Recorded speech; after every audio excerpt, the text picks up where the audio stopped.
21वीं सदी में गांव क्या सोचता, एक बड़ा विचार गांव के बुजुर्गों के सामने, गांव की महिलाओं के सामने और गांव की बेटियों के सामने, गांव के बच्चों के सामने, जो कोई भी गांव में निवास करता है उन सभी के समक्ष हम लेकर के आए हैं। बड़ी बात यह रही कि इस गांव के युवा विवेक तिवारी ने सोशल मीडिया के माध्यम से जब गांव पर चर्चा को देखा, सुना और समझा, गांव के मुद्दों को महसूस किया, तो हमारा एक बड़ा अभियान है कि गांव के अंदर वृक्षारोपण होना चाहिए। क्योंकि लगातार आप देखते हैं कि प्रत्येक वर्ष बारिश के मौसम में वृक्षारोपण के लिए सरकार लाखों रुपए प्रधानों के खातों में देकर के ब्लॉक के माध्यम से एक हरे भरे गांव की परिकल्पना को साकार करने के लिए प्रयास करती है। लेकिन होता उसका उलट है कि अगर मैं ग्रामवासियों से पूछ लूं कि पूरे 5 साल के वृक्ष आपको दिखते हैं क्या, लगे हैं क्या वृक्ष? एक भी वृक्ष लगा हुआ नहीं मिलेगा। वो पौधे कभी बड़े नहीं हो पाते। जिस प्रकार से पौधा बड़ा नहीं हो पाता, वैसे ही आपके बच्चों का भविष्य, युवाओं का भविष्य कभी बड़ा नहीं हो पाता। हमने प्रकृति से, क्योंकि प्रकृति से जीवन है और युवाओं का जीवन, बच्चों का जीवन भी वैसा ही है जैसे एक पौधा सूख जाता है। सूख जाते हैं लगने के बाद, वैसे ही बच्चों का भविष्य, ये जो बच्चे हैं गांव में, इनका भविष्य उन पौधों की तरह ही सूख जाता है। ये सब देखने, सुनने और समझने की जरूरत हमें महसूस हुई। एक कार्यक्रम हमने जनता का राज, जो हमारा चैनल है, हमारी वेबसाइट है और देश भर के अखबारों में भी संपादकीय पृष्ठों पर लिखने का काम हम करते रहे।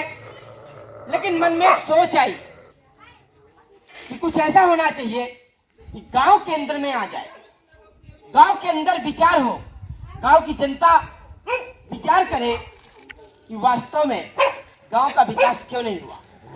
गांव पर चर्चा के मुद्दे हैं। एक छोटा सा इंट्रोडक्शन यहाँ पर दूंगा कि पर्यावरण की समस्या एवं संरक्षण, स्वास्थ्य एवं स्वच्छता, बेरोजगारी एवं रोजगार, स्वरोजगार, गांव का राजनीतिक सामाजिक वातावरण कैसा है, युवाओं की सोच व अन्य समसामयिक मुद्दे कि युवा अपने गांव के बारे में क्या सोचता है, गांव का राजनीतिक वातावरण कैसा है। क्योंकि जब आप एक गलत प्रधान चुन लेते हैं और हर बार जब पंचायत का चुनाव आता है तो प्रत्याशियों के द्वारा एक बड़ा खेल खेला गया कि गांव की जनता को आपस में लड़ाने का काम किया गया, मुकदमेबाजी, और गांव में इस संघर्ष को जन्म दे करके दो परिवारों को लड़ा करके, दो भाइयों को आपस में लड़ा करके, बहनों को लड़ा करके और वोट हथियाने का काम लगातार लोगों ने किया। उससे जो हमने महसूस किया, एक बड़ा शोध आया कि गांव के अंदर एक अच्छा राजनीतिक सामाजिक वातावरण नहीं है। जब एक अच्छा माहौल आपके परिवार के अंदर नहीं होगा तो बच्चे पढ़ेंगे क्या? जब गांव के अंदर एक अच्छा माहौल नहीं होगा तो शिक्षा का माहौल कैसा होगा?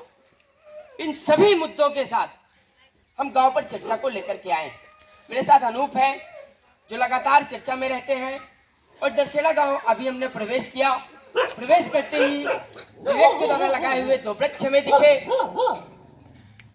इन 2 वृक्षों से प्रतीक दिया गया कि गांव की सड़क के किनारे अगर वृक्षारोपण रहता और प्रधानों में इच्छा शक्ति होती, वो प्रत्येक वर्ष इस पूरी सड़क पर सुंदरीकरण कर सकते थे। लेकिन दिखता क्या है कि गांव की सड़क के किनारे आपको धूल दिख जाएगा, ये कचरा दिख जाएगा, जो बड़े निंदनीय। एक स्वच्छता अभियान पर केंद्र की सरकार, राज्य की सरकार करोड़ों और अरबों रुपए सिर्फ और सिर्फ स्वच्छता अभियान के नाम पर खर्च कर देती है। लेकिन जब हम परिणाम देखते हैं तो ये जो गंदगी है, बरसात में यही गंदगी आपके बच्चों के लिए बीमारी बन करके आती है जब बारिश का मौसम होता है। तो इस स्वच्छता के लिए हम बात करते हैं। ये जो गंदगी पूरी तरह से दिखती है, चिंतन करिए, जब आपके गांव के अंदर कोई प्रवेश करेगा और इस गंदगी को देखेगा, इस घूर को देखेगा, तो आपके गांव के बारे में क्या सोचेगा। मैं एक छोटी सी बात से, चूंकि एक गांव के लोगों ने पिछले पंचायत चुनाव में एक प्रधान चुनने का काम किया था, और जब हम उस गांव गए, उस गांव के लोगों से हमने पूछा कि जिसको आपने प्रधान चुना, क्या वो वास्तव में अच्छा था। उन्होंने कहा हमने अच्छा समझ करके ही मतदान किया कि हमारे गांव के विकास के लिए, गांव के बच्चों के लिए, गांव की महिलाओं के लिए कुछ अच्छा काम करेगा। लेकिन उन्होंने बड़ा अफसोस जताया। उन्होंने कहा कि हमें बड़ा दुख है कि हमारे दुर्भाग्य में एक ऐसा ही प्रधान लिखा है जो गांव का माहौल खराब करता है। जैसे थोड़ी देर पहले दादाजी ने कहा, हमने पूछा कि विकास हुआ है क्या, उन्होंने कहा विकास कहाँ हुआ है, भ्रष्टाचार हुआ है। गांव की अर्थव्यवस्था को मजबूत नहीं किया था उस प्रधान ने, लेकिन अपने घर की अर्थव्यवस्था को सबसे पहले मजबूत करने का काम किया था। वो प्रधान अमीर हो गया, लेकिन गांव की जनता गरीब बनी रही। गांव की जनता को रोजगार नहीं मिला, गांव की जनता अमीर नहीं हुई, उसका जीवन वैसा का वैसा रहा और वो प्रधान अमीर हो गया और गांव की हालत खस्ता हाल हो गई। तब उस गांव के लोगों ने कहा कि अब क्या करें। जब हमने आसपास पता किया तो पता चला कि उस गांव का नाम तो बड़ा खराब तरीके से लिया जाता है, कि गांव की जनता को भी चिंतन करने की जरूरत है कि अगर आपके गांव का प्रधान खराब हो गया तो 10 गांव तक आपका जो गांव का नाम जाना जाएगा वो बड़ा खराब गांव के नाम से जाना जाएगा। यदि आपको अपना गांव अच्छा बनाना है, यदि आपको अपने गांव की छवि अच्छी बनानी है, तो आपको एक अच्छा प्रधान चुनना होगा और गांव के युवाओं को, बुजुर्गों को विचार करना होगा कि आप लोग कहीं ना कहीं एक अवसर युवाओं को भी दें। होता क्या है कि युवा जब मैदान पर आते हैं तो कही जाती कि लड़का है यार, लड़का है, लेकिन लड़के को जन्म तो आपने दिया। लड़का है, उसने देश और दुनिया देखी है, वो इस गांव से उस गांव घूमा है, भारत के किसी कोने में भी गया है, उसने देखा है उसके अंदर एक नई सोच है। जो समय के साथ चलते हैं, कहते हैं वही प्रगति करते हैं। तो समय आज युवाओं के साथ, तो गांव की जनता को, गांव की महिलाओं को, युवाओं को आशीर्वाद देना होगा। जब एक युवा, जैसे मध्य प्रदेश की एक प्रधान है, लड़की है, युवा है, युवती है, वो अमेरिका तक सम्मानित होकर के आई है। एक ऐसा प्रधान जिस लड़की ने काम किया गांव के लिए, विकास के लिए, गांव की महिलाओं को रोजगार दिया, वो लड़की भारत ही नहीं अमेरिका से सम्मानित होकर के आई है। एक ऐसा प्रधान चुनने की कोशिश गांव की जनता को करना होगा। और सबसे बड़ी बात, चूंकि महिलाएं सुन रही हैं, गांव की मातृशक्ति हैं जिनसे कभी पूछा ही नहीं जाता। एक बड़ी बात होती है कि गांव के पुरुषों के द्वारा या पति के द्वारा महिलाओं से कह दिया जाता है कि जब फलानुआ का वोट दे तो फलानुआ देखे नुआ का। पति के कहने पर महिलाएं वोट देती रही, पुरुषों के कहने पर महिलाएं वोट देती रही, और परिणाम क्या मिला कि महिलाओं से कभी पूछा ही नहीं गया कि बहनी गौ सड़क बनावे जरूरी है, बहनी कहाँ विकास कई दिन जाए। गांव की महिलाओं से गांव के विकास के बारे में कभी किसी ने आज तक पूछा ही नहीं। तो महिलाओं की भूमिका भी गांव के विकास में होनी चाहिए। ये गांव की मातृशक्ति से हमारा कहना है, गांव की बेटियों से हमारा कहना है कि आप जब मतदान करने इस बार जाएं तो व्यक्तिगत निर्णय के आधार पर जाएं। अगर एक युवा आपको अच्छा लगता है तो आप उस युवा को मतदान करिएगा।